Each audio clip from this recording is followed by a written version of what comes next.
Hello दोस्तों, welcome back to fifth channel forest blasters और मैं हूं आपका होस्ट एवी। बड़ा ही एक इंटरेस्टिंग किस्म का दिन रहा और बहुत ज़्यादा कुछ जो है वो डिफरेंट सीखने को मिला। मार्केट में डिफरेंट डिफरेंट चीज़ें रहीं। हाई इम्पैक्ट डाटा था, लेकिन ये है कि जिस तरीके से मैंने गोल्ड आपको बताया था कि 63 का एक नंबर मैंने कल दिया था और वहीं से हुआ बहुत टाइट रेंज के अंदर मार्केट रही। ऑल दो कि हुआ क्या कि पीपीआई नंबर जो थे उन्होंने रिफ्लेक्ट किया कि भाई जो है वो इन्फ्लेशन डाउन है, ठीक हो गया।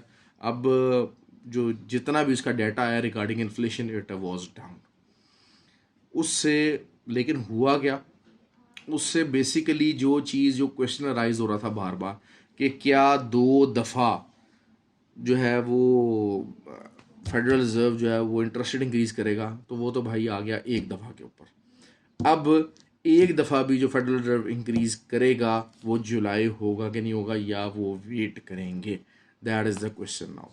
अच्छा, जब वो पीपीए का डाटा आया तो उसकी वजह से डीएक्स हुआ है जो कि डाउन रोल के ऊपर मौजूद था और उसने काफ़ी ज़्यादा डाउन अपनी मूवमेंट बरकरार रखी, बहुत ज़्यादा। अच्छा, बहुत सारे लोग मुझसे बेवकूफ़ों की तरह बहस भी करते रहे कि जी जो है वो जो जॉब नंबर्स हैं वो जो है वो पॉजिटिव था, जिसकी वजह से गोल्ड नीचे आ गया और ये आ गया और वो आ गया, और फजूल की जो है ना वो बेतहाशा बातें जो हैं वो करते रहे, जिनको फंडामेंटल्स की कोई समझ नहीं है बेसिकली कि फंडामेंटल का इम्पैक्ट क्या हो रहा था और फंडामेंटल टेक्निकल और फंडामेंटल की कोऑर्डिनेशन के अंदर कैसे चलते हैं। खैर बहरहाल फिर असल चीज़ ये घूम फिर के मैं जिस बात पे आता हूँ कि वॉल्यूम कैंडल अभी तक मिसिंग रह रही है।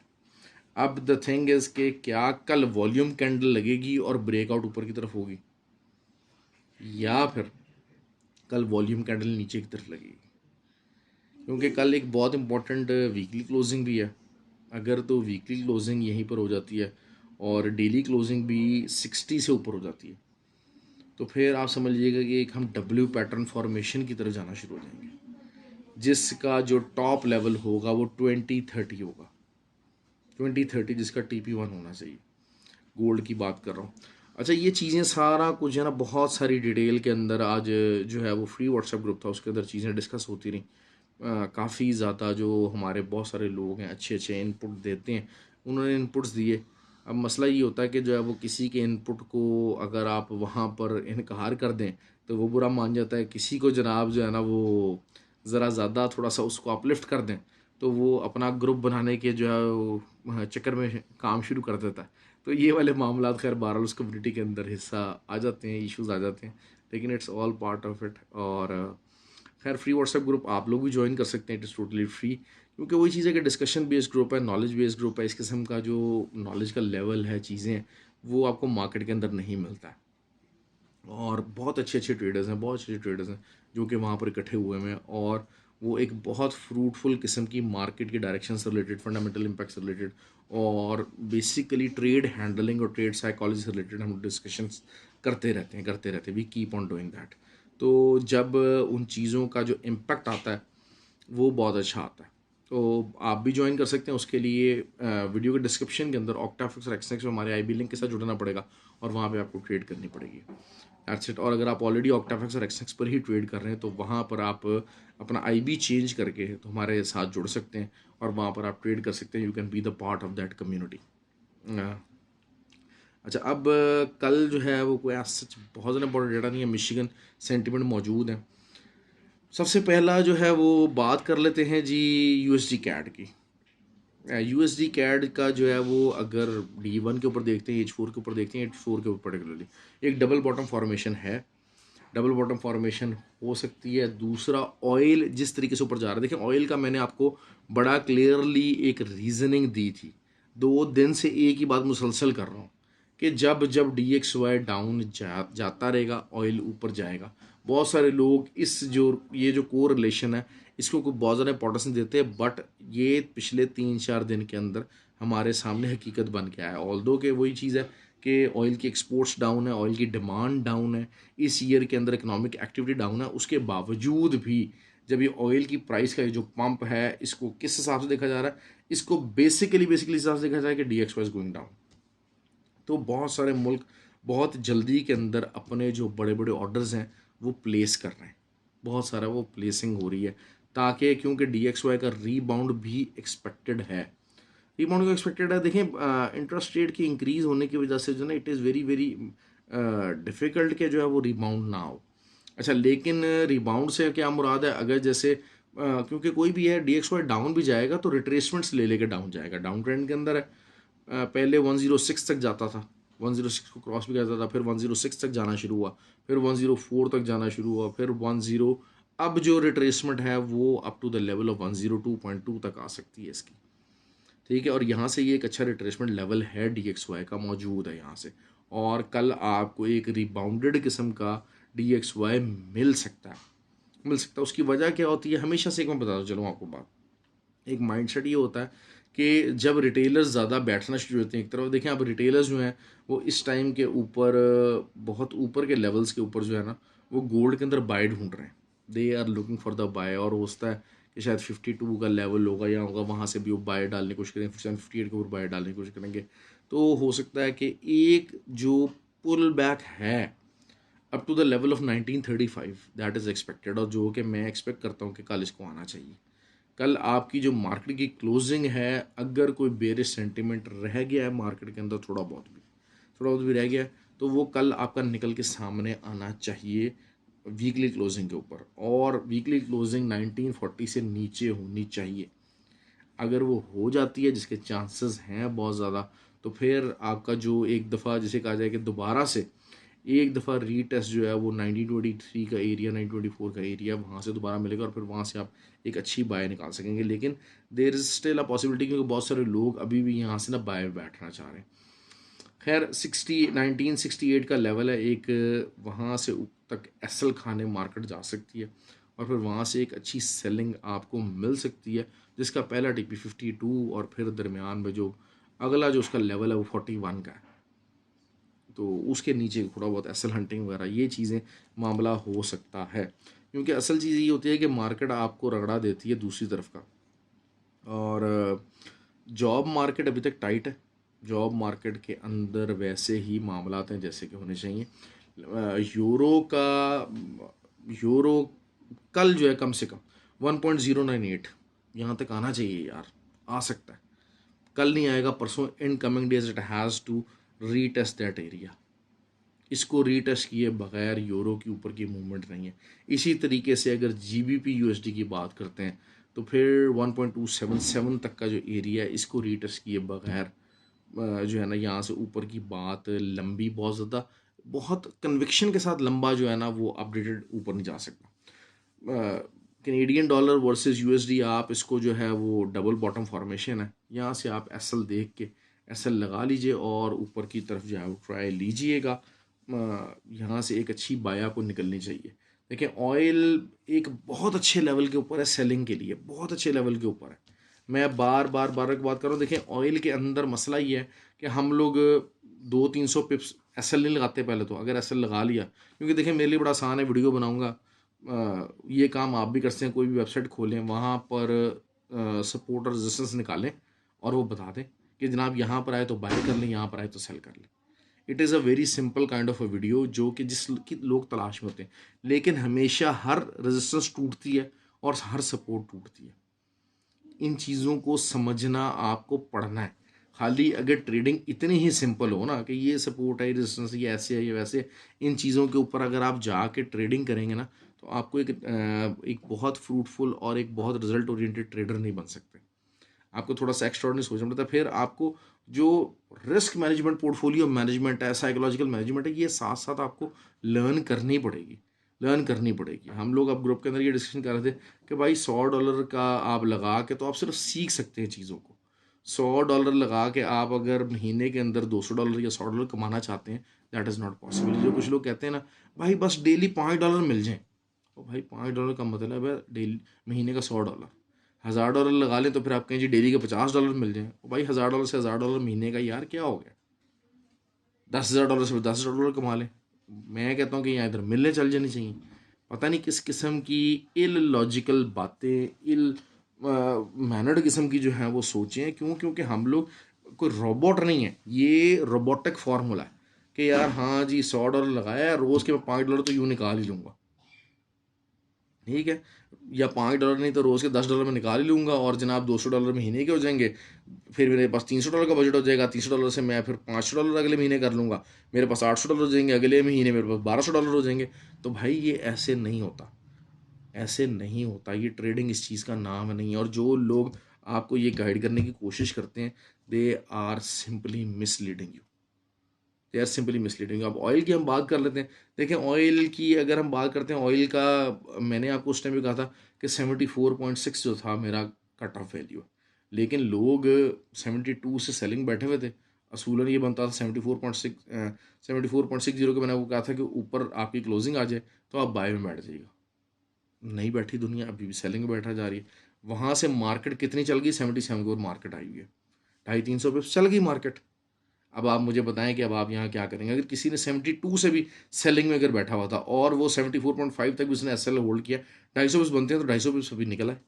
आपको एक कट ऑफ पॉइंट बताया हुआ कि यार हाँ, यहाँ पर आके आपने बाय देखनी है, वो किसी वजह से बताया हुआ था। अब वो प्ले हो गया। इसी तरह से नैस्डैक है। नैस्डैक का बार बार एक ही बात कही है कि 15,350 और उस दिन जब बल्कि शायद 15,250 के ऊपर मार्केट क्लोजिंग थी, उसने बता दिया था कि जी बुलिश सेंटिमेंट इस्टेब्लिश है। तो अब आज मार्केट जो 15,600 तक चल गई। तो वही चीज़ होगी कि ये कितना है जो है 350 पिप्स चल चल गई मार्केट।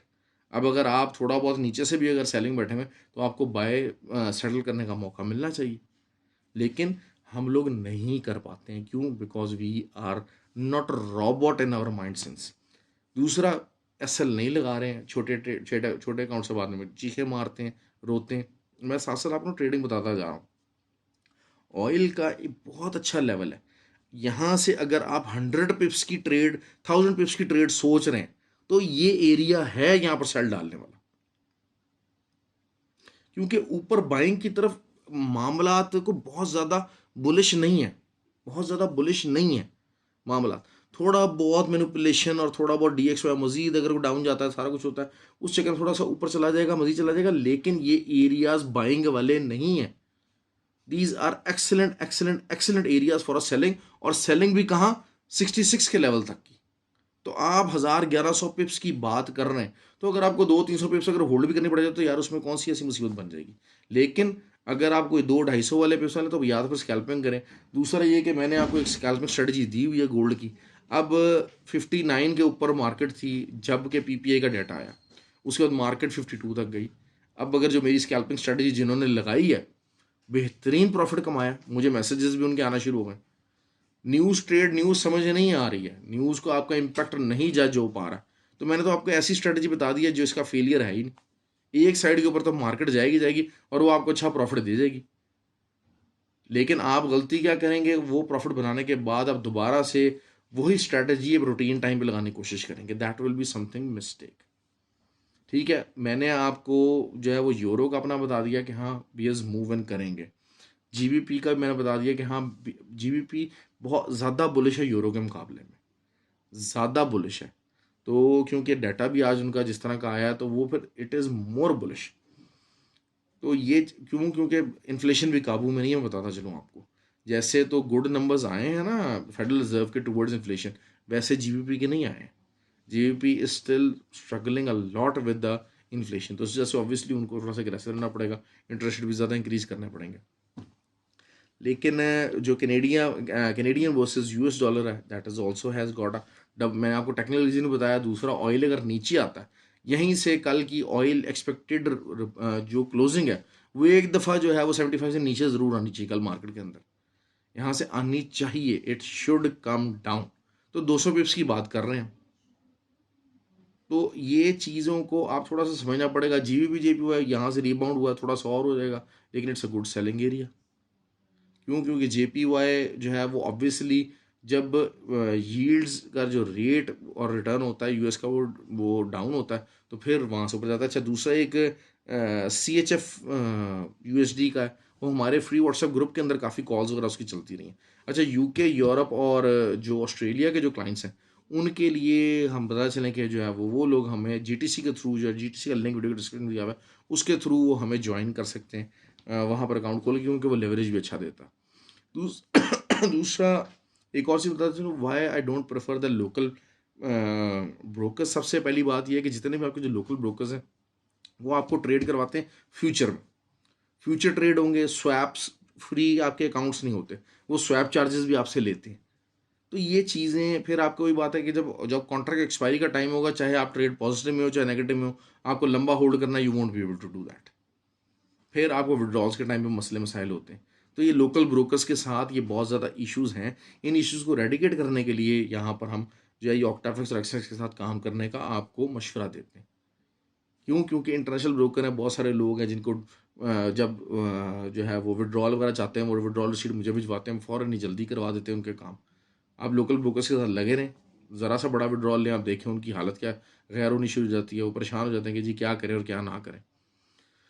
और नैस्डैक जो है वो नैस्डैक का वही बात है कि जो हाईली बुलिश और 15,800 का लेवल आ सकता है, लेकिन एक दफ़ा 15,350 को एक दफ़ा रीटेस्ट होना चाहिए, होना चाहिए। और असल चीज़ यही है कि जो कंपनीज हैं वो बहुत ज़्यादा परफॉर्म कर रही हैं। इन्फ्लेशन उस वक्त तक कम नहीं होगा अमेरिका के अंदर जब तक उनकी जो टेक कंपनीज हैं वो थोड़ा सा ज़रा डाउन, उनका जो है ना वो उनका ज़रा मामला डाउन नहीं होगा। जब तक आपकी जो मुल्क की जो टॉप कंपनीज है ना वो दबा के रेवेन्यू देती रहेंगी मार्केट के अंदर, दबा के आपका बिजनेस का माहौल चला के रखेंगी, वो बिजनेस का पहिया रनिंग में रखेंगी, अपनी एक्सपोर्ट्स अपने रेवेन्यूज़ उनसे वो मामला चला के रखेंगी, तब तक आपकी इन्फ्लेशन काबू में नहीं आएगी। ये एक सिंपल सा रूल है, सिंपल सा रूल है। वो कहते हैं ना कि जी बेरोज़गारी बढ़ाएंगे तो इन्फ्लेशन काबू में आएगी, लोग अय्याशियों पैसा खर्चते रहेंगे, लोग फजूल की चीज़ें जिनकी ज़रूरत नहीं है, जब पैसा जेब में होगा तो वो ख़रीदते रहेंगे, तो वो पैसा घूमता रहेगा मार्केट के अंदर।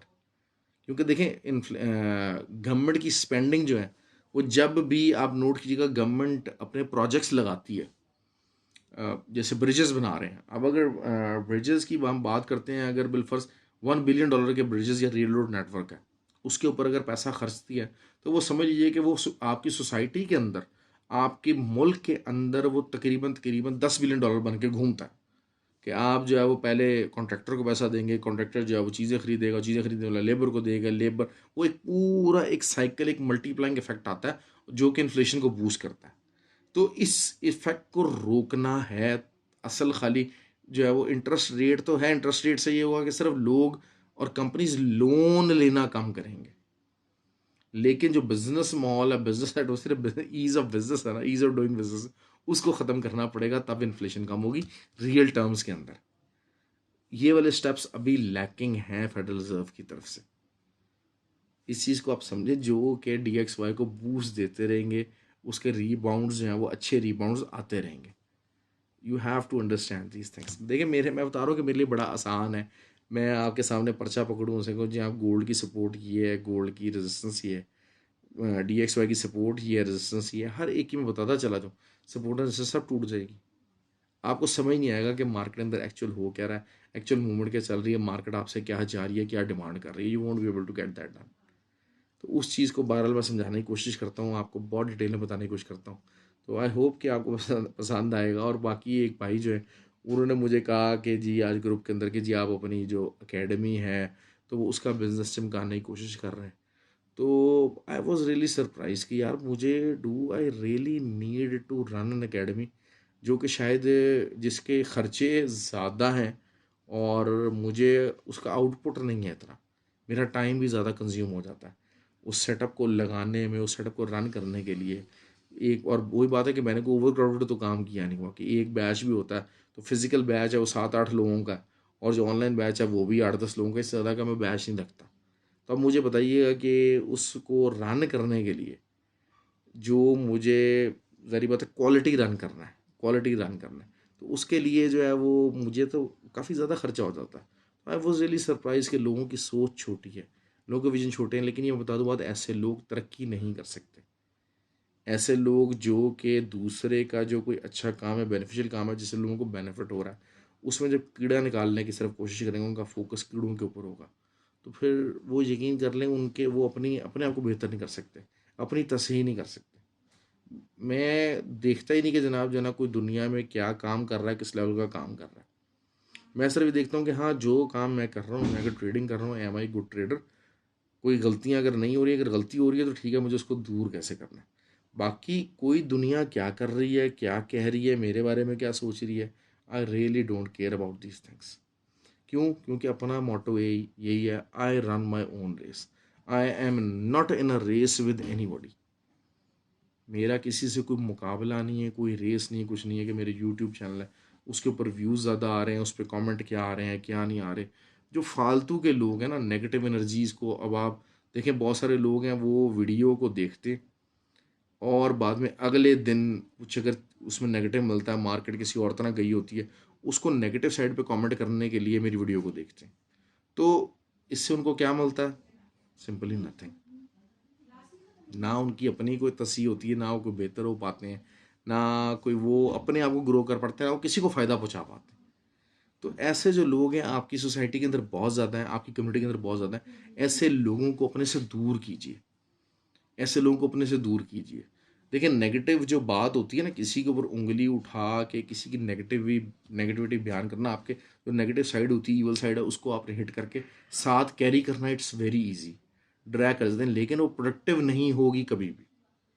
आपको बेहतर होने में वो कभी भी फ़ायदा नहीं देगी। इस किस्म की नेगेटिव अप्रोच उल्टा शायद आपकी जो अपनी क्वालिटीज़ है उसको भी डिस्टर्ब करेगी। तो ख्याल रखें। बहरहाल बहुत सारी बातें हो गई और ये ट्रेडिंग है, और ट्रेडिंग की दुनिया में भाई सक्सेस जो है ना बड़े कम लोगों के पास है। बड़े कम लोग हैं कि जो कह सकते हैं कि हाँ मैंने ट्रेडिंग से मुनाफा कमाया है।